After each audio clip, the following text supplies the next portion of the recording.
Magandang gabi, Dante. Payag naman ba yung beauty contestant na yan na maging ambassador ng COMELEC? Magandang gabi, June. Iyon ang kanyang naging katanungan kanina ay pumapayag siya na magiging ambassador ng komisyon kapag siya ay kukunin nga, lalo na para sa voter education ng mga kabataan. Matapos mag-viral sa social media ang babaeng noontime show contestant na si Heart Aquino dahil sa kanyang pahayag na hindi siya masyadong maalam tungkol sa Commission on Elections o COMELEC. Ipinatawag ito ng komisyon at kanina nga ay dumating ito dito sa COMELEC main office sa Maynila. Ayon kay Aquino, sa pag-uusap nila ni Chairman George Erwin Garcia ay lumawak ang kanyang kaalaman patungkol sa poll body at kung ano ang ginagawa nilang trabaho. In-enlighten nga po niya ako sa COMELEC. Marami po din kami napag-usapan na hindi din naman po pala galit sa akin. And nag-sorry din naman po ako na hindi nga po ako masyadong knowledgeable. Nakaboto naman anya siya sa Sangguniang Kabataan Elections at magpaparehistro din para makaboboto sa darating na 2028 presidential elections. Dagdag pa nito, kinakabahan lang siya noon nang tanungin siya sa show patungkol sa komisyon. Payo nito, lalo na sa mga kabataan na katulad niya, ay dapat pagtuunan din ng pansin ang mga pangyayari ngayon o ang current events. Kagaya ko na hindi masyadong knowledgeable din nga po sa COMELEC is alamin po natin and mag-vote tayo ng wisely para din sa atin yun eh. Yun po din yung na-realize ko na baliwalain yung nangyayari din sa paligid natin and mas bigyan natin ng focus. Ayon naman kay COMELEC Director Attorney Frances Arabe, handa sila na gawing ambassador sa Aquino lalo na para mapalakas ang voter education para sa mga kabataan. Si Heart kasi nakikita namin na pwede siyang maging influence sa youth para sa mga ibang kabataan din who are not so knowledgeable about COMELEC. We would like to show that COMELEC is willing to reach out to the youth. Si Heart can be that person who can reach out sa kapwa niyang kabataan. Pero of course, this is also dependent upon the willingness of Ms. Heart kung gusto niya na makipagtulungan sa komisyon.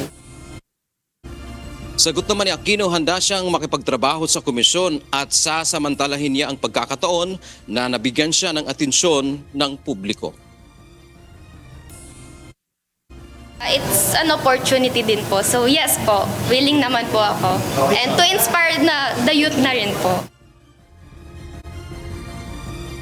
June, batay nga sa naging pahayag ni Chairman George Erwin Garcia, pangunahin nga sa kanilang layon ng pagpatawag dito sa contestant na ito ay kung malaman kung sila ba mismo yung pagkukulang doon sa voter education na kanilang ginagawa. At sagot naman kanina ni Aquino, mukhang wala naman daw pagkukulang ang komisyon sa kanilang ginagawa para maimpurmahan ang publiko, lalo na ang mga kabataan dahil nga mas marami dyan na mga botante na mga kabataan sa darating na 2025 elections. Nasa mahigit 25 million yung mga o 20 million na mga kabataan ang boboto sa darating na halalan.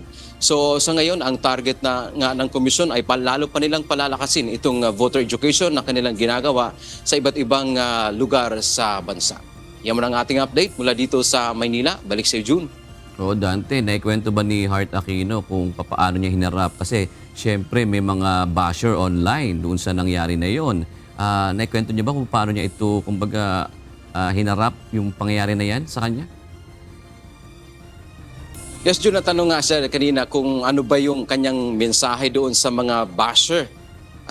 Basher niya, no? Pero ang kanyang nagiging mensahe lang na sana daw ay kumbaga ay alamin muna ng mga basher niya kung bakit ba naggayon yung kanyang kasagutan at hindi rin naman masisisi dahil ang sabi kasi niya ay nakafocus siya ngayon lalo na sa pagsuporta doon sa kanyang pamilya nga, partikular na doon sa kanyang lola. Ang nabanggit niya kanina kasi June ay uli lang lubos siya sa mga magulang kaya siya yung inaasahan ngayon ng kanyang partikular ng kanyang lola. So ang mensahe lang na doon sa mga bumabatiko sa kanya ay sana kumbaga maghinay-hinay naman dahil mayroon namang epekto hindi lamang sa kanya kundi sa iba pang mga individual na maaaring nakaranas ng pangbabash. May epekto yun para doon sa kanila, June.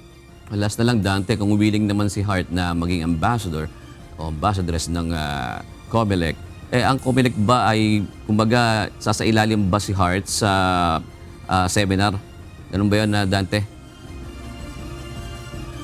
Walang nabanggit, June, na particular dyan ang komisyon, pero ang sinasabi nga dito ni Chairman Garcia at ni Director Arabe kanina ay willing nga sila. Gusto nilang samantalahin din yung pagkakataon kasi nga nakakuha ngayon ng atensyon itong contestant na ito para naman yung kanilang pagnanais, layo nilang ma-educate ang publiko, lalo na yung ating mga young voters ay ma-invite sila o sila ay magkaroon ng interes para makaboto sa darating na 2025 elections at sa mga susunod pang eleksyon. Pero ang inaasahan natin, dadaan naman siya sa kaukulang mga training kapag siya ay masasabi natin kung talagang kukunin siya, o makukuha na siya bilang ambassador ng komisyon.